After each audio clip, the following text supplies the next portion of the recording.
Hello বন্ধুরা, তোমরা সবাই কেমন আছো? আশা করি ভালোই আছো, সুস্থই আছো। আজকে আমি তোমাদের দেখাবো আমাদের গ্রামের ঐতিহ্যবাহী এক বিশেষ রেসিপি শুটকি মাছ দিয়ে কালো কচু। গ্রামের সাথে রান্না খেতে যেমন মজাদার, তেমনি ভাতের সাথেও খেতে অসাধারণ লাগে। তো চলুন শুরু করি।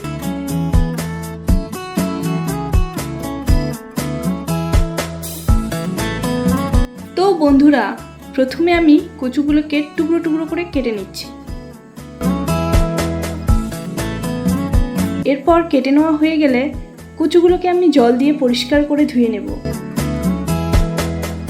ধুয়ে নেওয়ার পর নেক্সট কাজ হলো কচুগুলোকে 50% সিদ্ধ করে নেব। একটা জিনিস কিন্তু মাথায় রাখতে হবে, সেদ্ধ করার সময় সামান্য লবণ ও হলুদ গুঁড়ো দিতে হবে। এবার কচুগুলো প্রায় 50% সিদ্ধ হয়ে গেছে। এখন এগুলোকে নামিয়ে নেব এবং জলগুলোকে ছেঁকে নেব।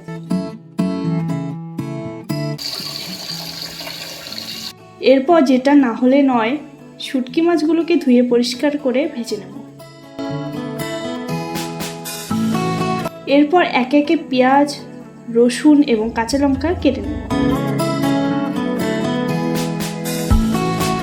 এবার কড়াইয়ে গরম তেলে একে একে পাঁচফোড়ন, লঙ্কা, পেঁয়াজ কুচি এবং থেতো রসুন দিয়ে সবগুলো লাল লাল করে ভেজে নেব এবং এর মধ্যে ভেজে রাখা শুটকি মাছগুলো দিয়ে দেব।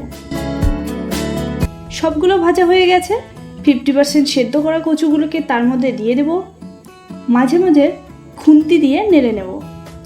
এরপর স্বাদমতো লবণ এবং হলুদ গুঁড়ো দিয়ে দেব। এটাকে এবার 15 থেকে 20 মিনিটের জন্য মিডিয়াম ফ্লেমে ঢাকনা দিয়ে ঢেকে দিলাম। 15-20 মিনিট পর এই দেখো বন্ধুরা, জল শুকিয়ে এরকম হয়ে গেছে এবং এখন এটা সার্ভ করার জন্য একদম রেডি। তো বন্ধুরা, এই ছিল আজকের রেসিপি। কেমন হয়েছে কমেন্ট বক্সে জানিয়ে সবাই। আর তোমরা কে কে এই কচু রেসিপিটা খেতে ভালোবাসো সেটাও জানিও। সো টাটা বন্ধুরা, দেখা হচ্ছে নেক্সট কোনো ভিডিওতে।